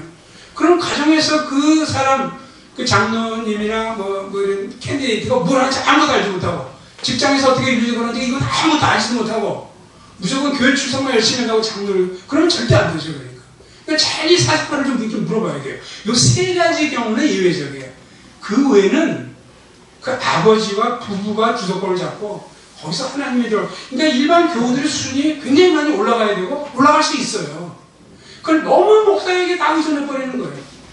그러니까 여러 가지 문제점들이 이제 많이 생기고 이게 이제 근본적으로 저는 이 샤머니스틱 문화권에 여기서 이제 그러니까 이제 그렇게 되면 목사들은 좋을 수도 있죠. 다 이제 자기가 다 알아서 하니까. 하나님의 주권 이야기 자기가 주권을 다 가지고 있어요. 모든 가정의 문제까지도 자기가 좋을 것 같지만 교우들이 성장을 못하게 만들 뿐만이 아니고 나중에 엄청 힘들어져요. 그거 어떻게 나옵니까? 그러니까 이제 이런 것들이 문제가 이제 발생하는데 근본적인 것은 이 혼합주의적 세계관 이것이 참 많이 깔려있어요. 거기 제가 여러 가지 썼지만 지금 시간이 많이 갔으니까 쭉 빼고 기업도 큰 문제예요. 하나님에 대한 비굴한 두려움. 무차제가 얘기하죠. 축도 안 받고 나가서 11조 한 1,000원 빠졌기 때문에 교통사고 나고 애가 아프고 놀이터에서 또 우리나라 사람들은 머리를 어디로 두고 자서 그렇고 무슨 날짜에 맞춰서 이사 가고 근데 굉장히 경건한 질서인데 그런 사람들이 있어요. 이게 하나님을 아버지로 아는 복음의 해방과 즐거움이 거의 없어요. 너무 두려워하고 이게 샤머니스틱 문화권 상상입니다. 이 샤머니스틱 문화는 항상 귀신을 달래야 되거든요. 그러니까 조금만 내가 생각할 때 불행한 일이 생기면 어느 귀신인지 화나서 그렇다는 거죠. 이게 은연중에 밤에 손톱 깎거나 밤에 손톱 깎으면 이제 잘못하면 찔릴까봐 그런 거지. 문지방 밟고 넘어가면 안 된다. 하도 다 들리면 이상한 거죠. 문지방에 못이 있어서 이제 그러면 상관이 없지만 문지방 그게 뭐가 문제가 되죠. 그러니까 여러 가지 이런 것들이 우리가 생각하는 것보다 훨씬 깊이 이제 깔려 있어요. 디귿 개인의 운명이나 기륭화복에 대한 지대한 관심, 성령의 예언을 오해해가지고 이런 것들, 그러니까 이런 것들도 전부 하나님을 인격적으로 아는 가운데 하나님과 깊은 관계 속으로 들어가고 그 가운데서 말씀을 통해서 하나님의 인도를 받고 하나님의 음성을 듣는 이 훈련이 개개인이 다 돼 있어야 돼요. 이게 다 이제 그런 식으로 하게 돼 있는데 이 대개 그 한국에 소개되어 있는 우리 기독교는 하나님의 인격적 관계를 신앙의 핵심으로 놓지 않아요. 유교식으로 얘기하면 열심히 일하고 어떤 조직에 가입이 되고 그 두목하고 관계를 잘 설정하는 거. 되게 유교식은 이제 그런 거거든요. 샤머니즘에서는 복만 받으면 돼요. 내 집 잘 되고, 여기 자식 많이 낳고 잘 되고, 또 만약 남편이 일하면 남편 일 잘 되고, 또 화에 해당되는 거, 뭐 이렇게 병 걸리는 이런 건 피하고. 이렇게 빗나가 있기 때문에 가장 핵심은 성경의 핵심 그걸 하나님 그리스도를 아는 거잖아요. 주님과 사귀는 거잖아요. 그러니까 여기에 모든 게 맞춰져 있질 않아요. 이것도 전혀 고려 안 한다는 건 아니에요. 빗나가 있어요. 그러니까 딴 것들에다가 엄청 신경을 쓰게 되고 오히려 왜곡시키는 거죠. 그러니까 이게 참 그 생각보다 굉장히 큰 문제예요. 우리나라. 그리고 이런 것들이 대체적으로 신앙이 열심인 분들이 오히려 이런 것을 자기도 모르는 사이에 이렇게 될 수가 있어요. 그러니까 이게 이제 목사관에도 목사를 어떻게 보느냐도 되게 영향을 미친다는 거죠. 전통문화, 심리적, 이건 그냥 빼겠고, 사회관계적 문제, 이거 호칭의 문제 이미 말씀드렸습니다. 이런 것 때문에 목사와 우리 사이에는 신분상의 차이뿐인데, 직분상에 있어도 차이가 있는 것처럼. 그래갖고 예전에 그랬다고 그러죠. 예수님만이 머리 쓰고, 목사도 머리가 아닙니다. 목사도 지체입니다. 그걸 자꾸 어떤 사람이 강조했다고 해요. 그래서, 그래고 이제 그 목사님이 무식하게 질문했다고 그러죠. 그럼 목회자도 머리가 아니고 지체인데, 지체 중에 어딜까요? 그러니까. 그 사람이, 여기거든요. 머리에서 제일 가까운 쪽일 것입니다. 완전히 성경적으로 변화되지 않았던 뜻이죠. 그러니까 그게 참 이게 목사들은 은근히 그걸 기대해요. 그래서 자기한테 유리하기 때문에. 근데 제가 생각할 때는 우리가 하나님의 영광이 먼저고 그리스도가 높아지는 게 먼저지 누가 개인이 잘되고 유리하고 그렇게는 안 되죠. 그렇기 때문에 참 이게 은히 목사들은 이제 그렇게 되길 바라고 제 자식에게도 잘못된 그런 게 있어요. 목사를 존경하지 말라는 게 아니라 아까 얘기한 것처럼 온당한 리더십을 발휘하는 그분에 대해서 얼마든지 존경하고 그렇게 쉬었다고 하자고요. 제가 20까지니까 10분 남았으니까 끝나면 어떨까요? 10분 더. 좀 쉬었다고 좀 더 할게요. 네. 더 해도 돼? 네. 근데 40까지 끝나기로 돼 있던데? 네.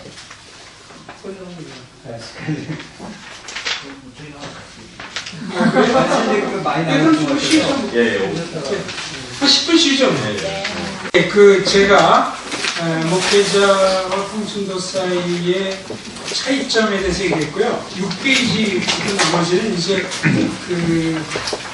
그러면 그게 이제 안수를 받지 않은 계층 이분들이 교회 전체와 관련해서 할 수 있는 역할, 기능, 책임 이런 게 뭔가 그것이 6페이지부터 이제 나와요. 여기는 이제 모이는 교회와 흩어지는 교회라는 이제 개념인데 이것은 모이는 교회는 우리가 익숙해 있어요. 한국 교회가 지금까지 이거 열심히 했기 때문에. 그래서 동심원 세계 보면은 이제 하나님을 우리가 믿는 거죠. 하나님을 신앙하는 거죠. 이게 모이는 교회는 주로 교회당 중심으로 하고 아무래도 이제 목회자의 주도적 역할이 나타나죠. 교회에 모였을 때 이분들이 아까 얘기한 전문적 훈련도 받고 이제 그렇게 했기 때문에. 그런데 여기는 조금 흩어지는 교회 의식은 상당히 약해요. 흩어지는 교회 의식이 생기려면은 그 밑에 세 동심을 보시면 여기도 역시 하나님을 믿는 중심은 똑같아요. 근데 흩어지는 교회에서는 세상의 삶 중심이거든요. 교회당에 모여서 하는 게 아니고. 그리고 여기서는 목회자가 이렇게 다 도와줄 수 없습니다. 여기서는 그리스도인 각자의 주도적 역할이 굉장히 중요한 이런 갖게 된다는 것이죠. 그래서 그 의미 가지고 모이는 교회로서의 의식만 가질 때 문제죠. 목회자는 장소와 시간 및 관심사에 있어서 교회당 중심, 주의 중심, 종교적 영역 중심으로 활동하기에 마련이지만 목회자는 자기가 하는 게 바로 그거니까 어쩔 수 없죠, 문제. 목회자 이외의 그리스도인들은 일주일 내내 세상 속에서 삶의 현장 가운데 사는 사람들이다. 이게 대부분의 소위 평신도들이 이제 사는 삶의 현장이잖아요. 그런데도 목회자가 현재까지 대부분의 이제 교회는 자꾸 교회당 중심, 주일 중심, 종교적 역량 중심으로 이걸만 강조했기 때문에 흩어진 교회, 즉 세상 속에서의 역할이 충분히 이해가 안 됐다는 거죠. 그게 미연입니다. 그런데도 이들은 여전히 교회당 중심, 주일 중심, 종교적 영역 중심의 신앙의식을 가지고 있기 때문에 세상 속에서 사명자적 삶을 살아낼 수가 있겠다. 즉 흩어지는 교회에서 의식전환, 패러다임 시프트라는 말을 많이 쓰지만 이런 것이 이제 이중적으로 잘 안 된 거죠.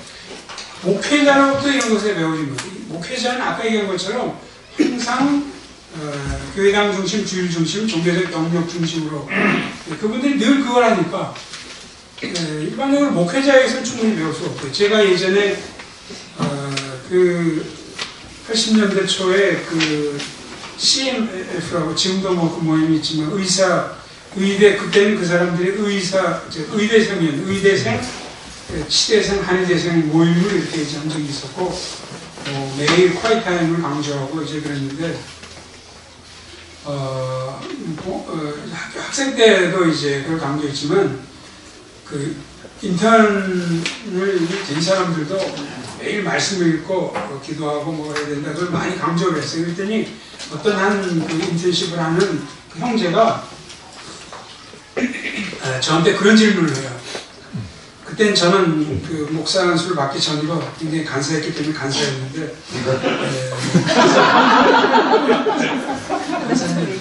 혹시 전화 받다 좋은 적이 있습니까?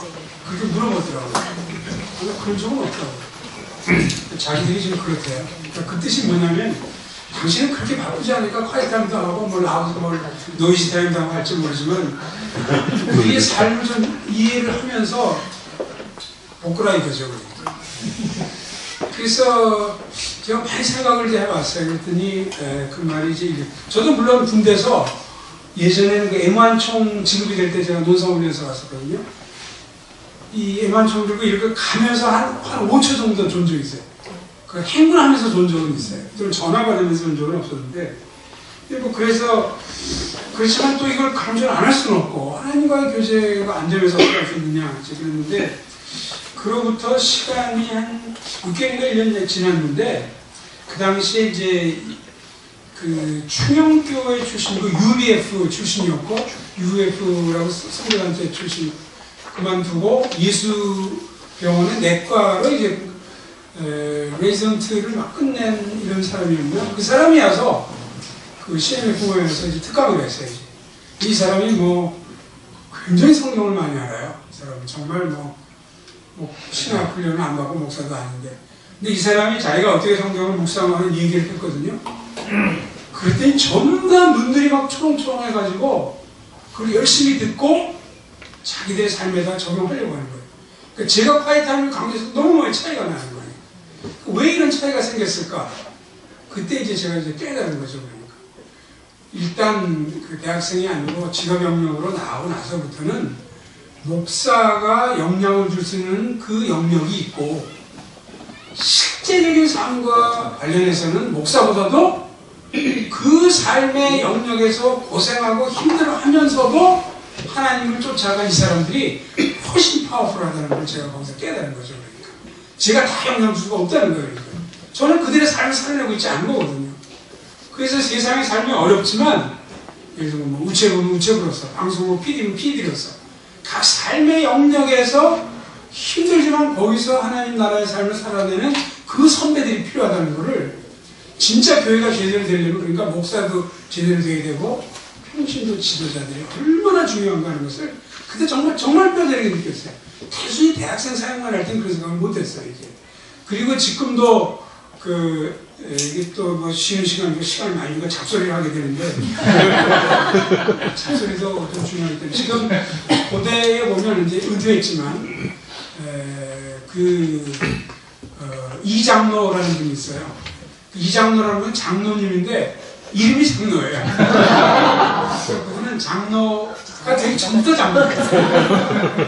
그리고 그 장시에서 뭐 MD부터 하고 경영학과 쪽에 교수인데 이분이 리더십 스쿨이라는 거예요. 한국 리더십 스쿨. 그래서 시작한 지가 아마 12년 이렇게 됐는데 거기에 이제 가보면 거기의 목표는 뭐냐면은 보통 리더십 하면은 뭐 일반 리더십이 아니고 기독교인들의 리더십 하면은 교회 내에서의 리더십을 많이 얘기하거든요. 근데 이제 이분은 요 젊은 사람들을 트레이닝 시켜가지고 각 직업 영역에서 어떻게 크리스천으로서 그 리더십을 발휘해요. 여기 이제 차단을 해가지고 그 리더십 스쿨이라는 거예요. 그래서 1년에 한 40명씩 한 대학까지 3, 4학년부터 대학원생 한 1, 2학년 해서 40명 정도 이제 모집을 해서 강의를 듣고 뭐 여러 가지 뭐 미국 연수도 하고 근데 그게 굉장히 프로그램이 적실하고 이제 좋아요. 저도 이제 거기 강의를 하러 가는데 평시도 신앙 이런 거 기독교 세이건도 하고 이렇게 하는데 그런 강의는 몇 개 안 돼요. 그리고 상당히 많은 강의가 뭐냐면 통일 문제 전문가가 와가지고 강의를 하는 거예요. 또 회사 실무자들이 와가지고 강의를 하고 저는 그게 굉장히 중요하다는 생각이 들었어요. 아까 얘기한 그런 개념이니까 원리 같은 것은 신학적 원리는 제가 설명할 수 있지만 저는 뭐 통일 문제에 대해서 조금 기도는 하고 그러지만 실제 어떤 현안들의 문제가 거기서 일어난 사역이 있는 거 잘 모르거든요. 근데 거기서 고민하고 하는 그 기독교 지도자들이 와서 얘기를 할 때 굉장히 도움이 많이 되고요. 챌린지를 받고 이제. 그래서 제가 그 리더십 스쿨을 이제 그렇게 하는 데가 선교단체에서도 그렇게 못해왔거든요. 그래서 거기서 하는 모든 걸 제가 100% 다 동의하지는 않지만 이게 꽤 필요한 이런 생각을 이제 하게 된 거죠. 그러니까. 그래서 교회도 결국은 목회자가 할 수 있는 역할이 있어요. 신학적인 설명 이런 것들은 정말 목회자가 제대로 해야 됩니다. 그러나 어떤 교회든지 제대로 정말 되려면은 그 교회에 속한 평신도 지도자들이 굉장히 중요한 거예요. 각 직업 영역 속에서 힘들지만 전업주부는 전업주부 나름대로 백수는 백수 나름대로 어차피 이 백수는 앞으로 저는 경제 전문가가 아니라 잘 모르긴 하지만 지속될 것 같아요. 근데 저는 조금 지나면 이제 88만 원 세대가 이제 뭘로 바뀌는 했는데 그건 아닌 것 같아요. 이게 하나의 패턴 비슷하게 되는 것 같아요. 그러니까 아까 얘기한 우체국 각 그 영역에 있는 분들 이분들이 어떻게 삶을 살아내느냐 그 모범을 보여주는 거예요. 그래서 사람들이 변화되는 걸 저도 이제 많이 제 자신에게 대해 생각해보고 우리 애들에 대해서 생각을 많이 해요. 애들이 정말 어떻게 바뀌나 할 때 물론 1차적으로는 가르침이 중요해요. 성경의 원리가 뭔지를. 근데 그건 제가 필요 조건으로 생각을 해요. 제대로 가르치지 못하면 애들 변화하라 하면 안 되죠. 근데 이것은 필요 조건이에요. 요게 있다고 해서 애들이 변화 안 된다는 거예요. 대부분의 목사 과정의 문제는 못 가르쳐서 그런 게 아니에요. 목사와 그 부부가 모범을 못 보이는 거예요. 뭐 전에도 제가 얘기했지만 둘이 싸우면서 설교는 하나님의 사랑에서 설교하고 그러면은 그 애들이 다 알잖아요. 그러기 때문에 이게 정말 얼마나 힘들지만 말씀에 순종하고 그 삶의 그 가치관에 있어서 뭔가 다른 것이 있지 않으면 이 특별히 목사 과정일수록 기독교 교육은 실패한다는 걸 제가 너무 많이 느낀 거지. 그러니까 애들한테 잘못하면 정말 잘못했다는 얘기도 하고 용서도 구해야 되고 이런 것들이 굉장히 중요한 역할을 한다는 것을 이제 깨닫게 그렇게 이제 된 거죠. 그래서 이 두 가지가 다 있어야 돼요. 제대로 가르쳐야 되고 그러나 어떤 면에서 좀 더 중요한 것은 그 가르침대로 몸부림을 치고 삶의 스트러글을 해가면서도 실제로 사는 그 사람들 이 사람들이 있어야 된다는 거죠. 그런 전업주부, 그런 의사, 그런 교수, 뭐 그런 고등학교 교사. 그래서 이 둘이 양자 협조에 의해서 사실 교회가 제대로 된다는 거예요. 앞으로 청년부나 이런 거 생기면은 목사 강의만 들으려고 하지 말고 저는 각 영역에서 일하시는 분들 이게 교회에 있잖아요. 그런 분들을 세워가지고 지금 그 다니엘 세시대 교회도 보면 꼭 오후 모임에 보면은 미술하는 사람이 와서 그 교인이에요. 그 교회. 미술하는 분이 이제 자기 영역에서 어떻게 살려고 하는지 힘든지 이런 얘기도 하고 그게 다 어떤 면에서는 목사만 항상 그 가르치고 하는 역할을 해서 뭐 원리는 아무래도 목사한테 배워야 돼. 그게 자기 전문 영역이니까. 그러니까 삶과 연관해서 목사에게 배울 게 없어요. 그 목사는 그 삶을 살지 않거든요. 그는 목회만 할 뿐이지. 그러니까 이게 제가 함께 세상을 살아가는 선배나 동료 그리스도인들 가운데 모범이나 신뢰가 매우 적은. 이게 매우 적다는 걸 이제, 그래서 이제 그렇다는 걸 이제 알기 시작했어요. 그래도 지금 이제 평신도 지도자들 중에 제가 보면은, 여기서 정확한 건 이제 아닐 수 있는데, 그래도 교수분들이 조금 숫자가 좀 있고요. 그다음에 의사분들, 정말 삐까삐까 할 것 같아요. 그러나 이제 연예인 계통으로 간다든지 하면 굉장히 기독교를 살기 힘듭니다. 정치가들. 그 다음에 말단, 처음 회사 들어가서 한 5년 동안에 이 사람들 사이에서 기독교적으로 살아간다는 건 정말 힘들어요, 이제. 근데 그런 데는 이런 모범들이 있어야 된다는 거죠. 전혀 우리는 그거 없잖아요. 목사 설교는 계속 주일 열심히 나와야 되고, 열심히 해야 되고, 이것만 강조하지. 흩어지는 교회에서 어떻게 될까? 여기에 대한 안목을 안 갖추고 있어요, 그러니까. 그렇기 때문에 교회 수준이 낮아지고, 점점 젊은 사람들이 교회를 멀리하고, 적수성이 떨어지는 거예요. 지금 자기가 고민하고 있는 건 거의 교회에서 얘기 안 해요. 그 얘기는 또 들으냐, 또 하고, 이것도 또 내용이라도 깊고, 정말 성경의 핵심과 신학적인 걸 잘 전달하는 이런 것도 아니고, 계속 비슷한 얘기 또 하고, 또 하고, 이 사람이 실제 삶에서 겪고 있는 거 하나도 타치가 안 돼요. 지금 자꾸 이제 가난한 그 교인들 중에 많은 사람들이 젊은 사람들이거든요. 그러니까, 이게 이제 흩어지는 교회에서 의식 전환이 안 되는, 그래서 우리는 목회자뿐만이 아니고 하나하나가 굉장히 중요한 책임을 자녀들에 대해서 또 우리 신앙의 후배들에 대해서 굉장한 책임을 지고 있다는, 쓸데없는 부담을 제가 드리기 위한 건 아니에요. 마땅한 하나님 나라 백성을 가져야 될 거룩한 부담입니다. 그래서 이런 모델들을 많이 만들어야 돼요. 우체부 같으면 정말 어떤 모델이 있고, 전업체부 같은 어떤 모델이 있고, 이런 저는 아주 유명하고 굉장하지 않더라도 교회마다 이런 모델들이 좀 있어야죠. 그러니까. 그래서 의식 전환을 이제 하려면은 우선 거기에 대한 지식, 흩어진 거에 대한 그런 걸 이제 제가 여기서 제공하는 거죠. 애티튜드가 이제 필요하고 액션을 정도해야 돼요. 그래서 세 가지, 의식 전환하기 위해서 세 가지 항목이 중요한데, 첫째는 예배. 세 가지가 뭐냐면 예배, 첫 번째가 예배에 대한 의식이 바뀌어야 되고, 8페이지에 보시면 선교에 대한 우리 의식이 바뀌어야 되고, 소명에 대한 의식이 바뀌어야 된다. 흩어지는 교회 교우들로서 세 가지 면의 의식이 바뀌어야 된다. 그래서 예배는 제가 과거에 와서 예배에 대한 세미나나 이제 강의했을 때는 주로 왼쪽 것을 그때 많이 강조했습니다. 그리고 지금 예배당 중심의 기독교를 탈 때, 죄송합니다. 저기 아는 만큼 드린 예배도 주로 의식으로서의 예배당 안에 대한 이거예요. 맨 마지막 과만 일상생활로서의 예배를 다루고 있죠. 그러나 전체적으로 두 가지가 다 있어야 된다는 거죠. 그래서 모이는 공동체로서의 예배는 우리가 다 아시는 거예요. 모이는 공동체에 관계된 네 가지 항목을 방식은 의식 예전에 사용하죠. 찬양이 있고 설교가 있고 성례가 있고 이런 식이죠. 일정 시간 일정 장소에 집중됩니다. 모이는 교회에서 예배는 또 눈에 띄기 쉽죠. 예배 드리는 걸 알 수 있어요. 주로 주일 예배를 통해서 구현이 되죠. 그러나 일상생활로서 흩어지는 교회로서 세상 속에 들어간 흩어지는 공동체의 예배는 좀 다릅니다. 방식이 그냥 평범한 삶이 매개가 돼요. 그리고 삶 전체에 분산되어 있고 눈에 띄지 않는 수가 많아요. 외국에 팩스 보내면서 그러면서 우리가 일상생활 예배를 하는 것입니까? 예를 들면 말이죠. 생활 현장에서 살면 그러면 이 흩어지는 공동체에 해당되는 그 일상생활로서 예배, 이걸 제가 생활 예배 이런 말을 썼는데 그 근거는 이제 무엇일까요? 그 근거 중에 저는 보통 로마서 12장 1절하고 골로새서 3장 22절 24절을 듣는데 여기는 골로새 3장 22절 24절 여기 예를 들었습니다. 여기 보면은 물론 여기 생활 예배란 말은 나오지 않아요. 그러나 생활 예배에 해당하는 개념을 여기서 찾을 수가 있다는 거죠.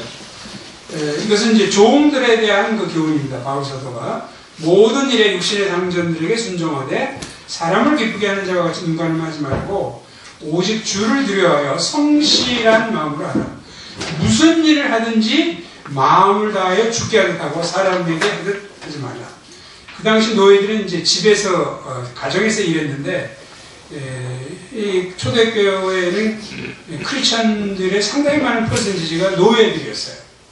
그리고 주인은 믿지 않는 사람들이고 그 가운데 바울사도가 이제 이런 교훈을 준 거죠. 그러니까. 그래서 안 믿는 사람들이지만 그 상전들에 대해서 모든 일에 주를 두려함으로 성실한 마음으로 무슨 일을 하든지 마음을 다해 죽게 하라. 이러면 두 가지 놀라운 결과가 따른다는 거죠. 24절에는 첫째는 상을 받아요. 첫째는 상을 받고 두 번째는 주 그리스도를 섬기느니라. 여기서 섬긴다는 말이 히라보의 둘레오라는 말이 사실은 넓은 의미의 예배하느니라. 이 말로 바꿔도 전혀 문제되지 않습니다. 너희는 주 예수를 예배하느니라. 이렇게 바꾼다고 해도 넓은 의미의 개념으로 얼마든지 이렇게 바꿀 수가 있습니다. 그러니까 그냥 종들이 하는 일상생활을 통해서 주 그리스도를 예배하는 이런 일이 가능해진다는 거죠. 근데 노예들이 하는 일이 뭐 대단한 게 있습니까? 노예들이 하는 일, 우리가 예전 사람 같은 코어바디스, 최근에 글래디에이터도 굉장히 오래됐죠. 영화 나온 지가. 이런 것도 1세기 로마 생활 이런 책들도 있고 이렇게 보면 노예들이 하는 일은 엄청나게 천한 일이었어요. 목욕탕에 물 가는 거 그런 거 많죠. 물 이렇게 했다가 주인이 야 이거 우유로 바꿔 그러면 그 당시에 이미 우유 목욕을 다 했더라고요. 그러니까. 그래서 광산에서 이런 거 광석 채취하는 거 하여튼 천한 일을 골라가지고 로마 사회는 노예가 없으면 지탱될 수 없는 사회였어요. 노예들이 아주 천한 일 그런 거였죠. 근데 이런 노예들이 이런 일을 했을 뿐만이 아니고 이건 영적인 일이 아니잖아요. 우리가 보통 상을 받는다 그러면 굉장히 영적인 일을 해야 상을 받는다 이렇게 생각하는데 아주 천한 이런 일이 했어요. 근데 천한 일이라고 해도 예를 들면 원로원에서 무슨 활동을 한다든지 고투적인 내려오니까 막시무스 장군을 내보내가지고 어떻게 합시다. 아니면 그때 철학자 소피스를 많았으니까 회랑 이런 데서 왔다 갔다 세상은 하나라도 있을까 넷으로 있을까 이런 식으로 한다든지 이러면 그게 영적인 일이 아니라고 해도 꽤 가치가 있다. 그 사람들이 그렇게 생각했어요. 근데 노예가 하는 일은 이중적으로 의미가 없어요. 첫째는 영적인 일이 아니에요. 소위 말하는 세상 가치를 보더라도 아주 천한 일이에요. 근데 그들에 대해서 바울사도가 이건 이제 우리는 이 구절을 이제 우리 생각으로 많이 읽어서 그렇지만 그 당시에 이걸 읽을 때는 이게 정말 보통 놀라운 구절이 아니에요. 그 노예가 하는 그 이중적으로 무가치한 그 일을 할 때도 주를 두려워하여 성실한 마음으로 하고 무슨 일을 하든지 마음에서 죽게 하면 오늘날 바꾸자면 미화부가 되고 라면 장사를 하고 한다 할지라도 정말 올바른 마음 주를 두려워 그렇게 하게 되면은 주 그리스도를 예배하는 일이 된다는 거죠. 이게 정말 혁명적인 그런 말씀 아닙니까? 여기에서 이렇게 노예가는 천한 일이 그렇다면은 우리가 하는 일상사의 모든 것, 죄가 아닌 이상 모든 일들은 올바른 자세로 하게 되면은 그리스도를 예배하는 그런 가치를 한다는 거죠. 예배는 모이는 공동체에서는 주일날 우리가 그런 식으로 영과 진리로 예배를 드리는 것이 합당합니다. 그러나 교회당 문을 나서서 세상 속에서 가정에서나 일장 직장에서나 모든 이것에서 여기에서도 주 예수를 예배하는 그런 죽게 하는 이런 자세로 이제 하는 거죠. 그래서 제가 일상생활적 예배를 위한 기본 지침이 몇 가지 있었고 아는 만큼 누리는 예배의 맨 마지막 챕터가 바로 여기에 대한 거니까 자세한 건 제가 뛰어넘을게요. 두 번째 개념은 선교에 대한 개념이 거기에 있어서 패러다임 시프트가 필요합니다. 우리는 선교를 총괄적 사역 어디로 가고 파푸아 뉴기니아를 가고 또 이제 문화가 다른 쪽으로 가서 하는 것 그렇게 생각해요. 이건 틀린 건 아닌데 그러나 성경에서 말하는 미션이라는 말은 이것보다 훨씬 근본적이고 근원적이라는 거죠. 근본적이고 근원적이라는 말입니다. 그러니까 이것으로부터 첨단 사역이 온다는 거예요. 그러니까 뿌리는 훨씬 근원적이고 그거로부터 첨단 사역도 나온다는 거죠. 그럼 그 근본적이고 근원적인 것, 즉 미션이라는 것의 가장 핵심적 의미를 모르고 그것은 부활하신 그리스도께서 우리 개인과 공동체를 세상 속으로 보내시는 것. 이것이 미션의 가장 근본이라는 거죠. 그러니까 그리스도께서 우리 각 개인과 공동체를 이렇게 보내셨기 때문에 우리는 이 보냄받은 의식, 미션 마인드니스 이것과 더불어 세상 속으로 들어가야 됩니다. 이건 특별히 요한복음의 두 구절에 나타나 있어요.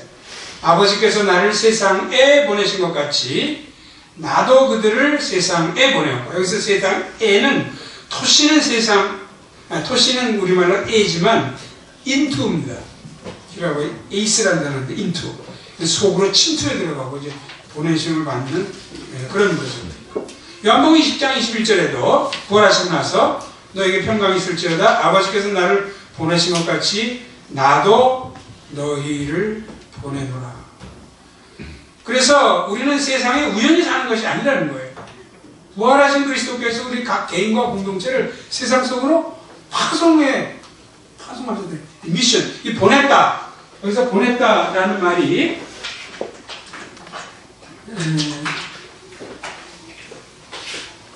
히라보를 이제 음력하면은 아포스텔로라는 말입니다. 보냈다는 말이. 이 아포스텔로에서 나오는 말이 어퍼슬이라는 말이에요. 이게 사도라는 말이죠.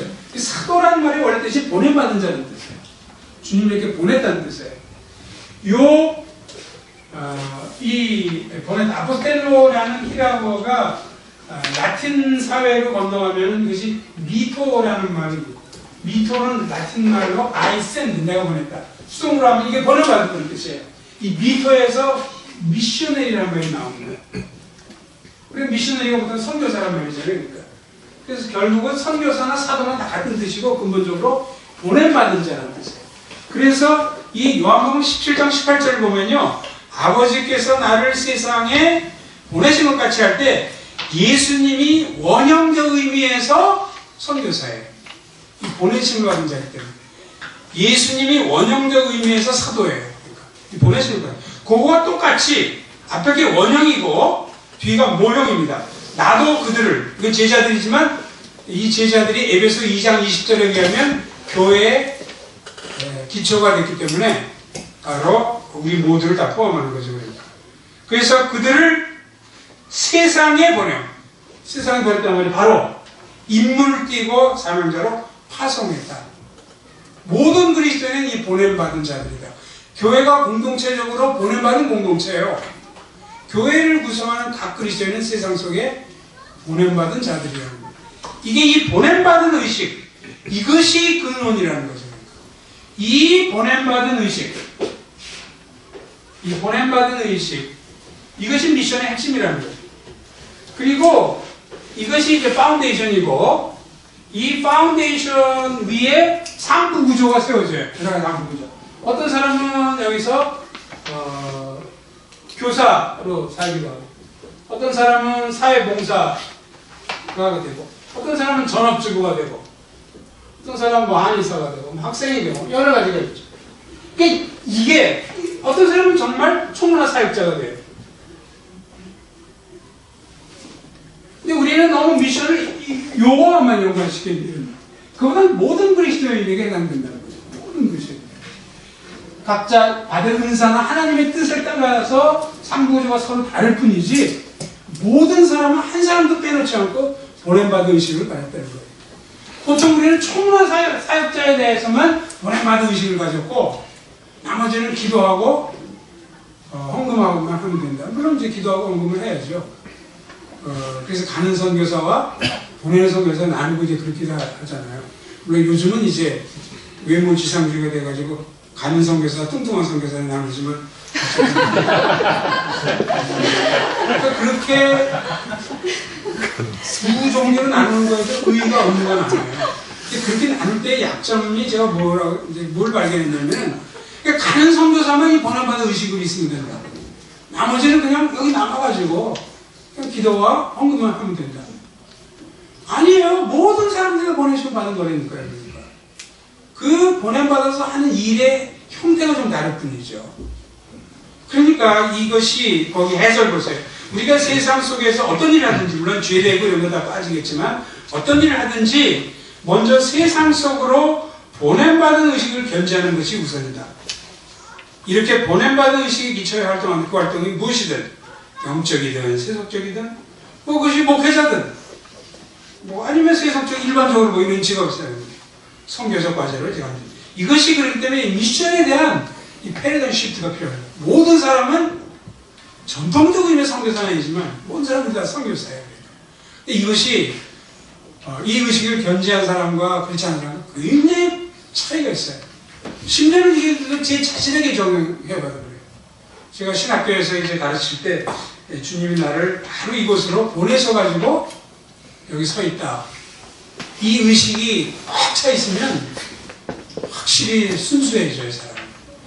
그리고 학생들을 섬기려고 하고 정말 거기다가 집중을 하는데 이 의식이 조금 흐려져 보세요. 눈이 싹 이렇게 바뀌기 시작하면서 저 신학교는 우리보다 월급이 30% 더 많다. 애들이 뭐 학생들이 이렇게 요즘 이렇게 교만하고 좀 이렇지? 뭐 이렇다든지.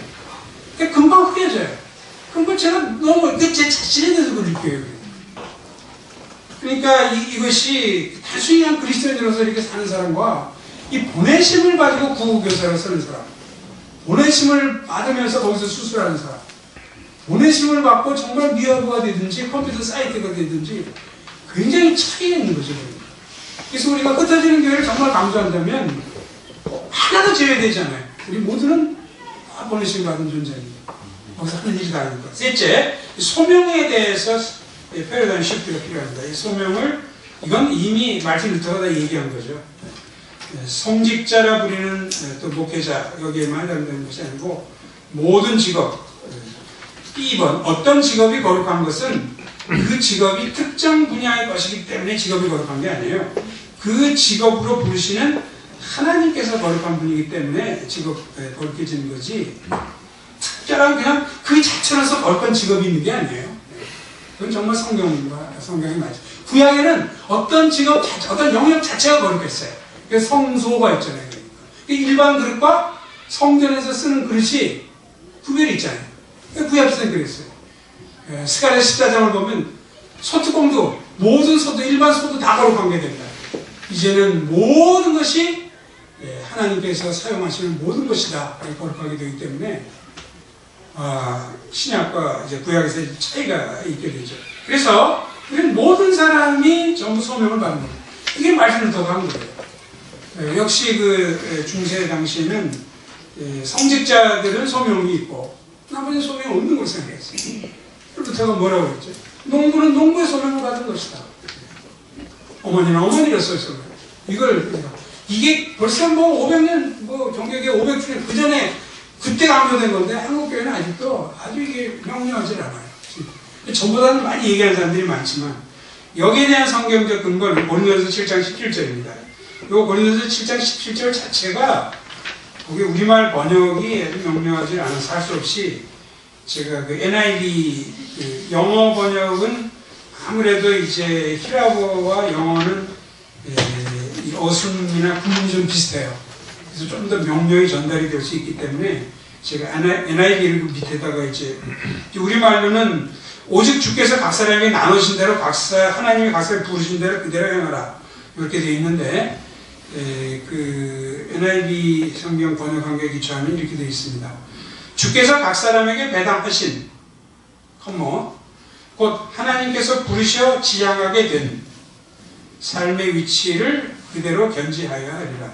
즉 삶의 위치란 말이 핵심인데 요 삶의 위치를 꾸며주는 그러한 절이 두 가지가 있어요. 하나는 주께서 각 사람에게 배당하셨다. 이 삶의 위치라는 것이 주께서 각 사람에게 배당하셨다. 또 한 가지 삶의 위치를 설명해 주면 주께서 그 삶의 위치로 너를 부르셨다. 그래서 여기서 이 삶의 위치 이 말이 place in life 그 NIV에는 place in life로 되어 있고 예전 영어 성경에는 station in life로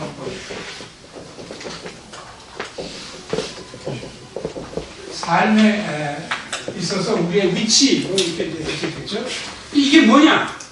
이거는 그 고린도전서 7장 앞뒤 전을 보면은 뭐 할례잖아, 무할례잖아, 뭐 종이나 자유잖아 이런 얘기를 하고 있기 때문에 이것은 쉽게 얘기하자면 아버지일 수도 있고 어머니일 수도 있고 군인일 수도 있고 특별히 현 시대에는 이제 직업이 중요하니까 직업의 그 분야로 삶의 위치를 생각할 수 있죠.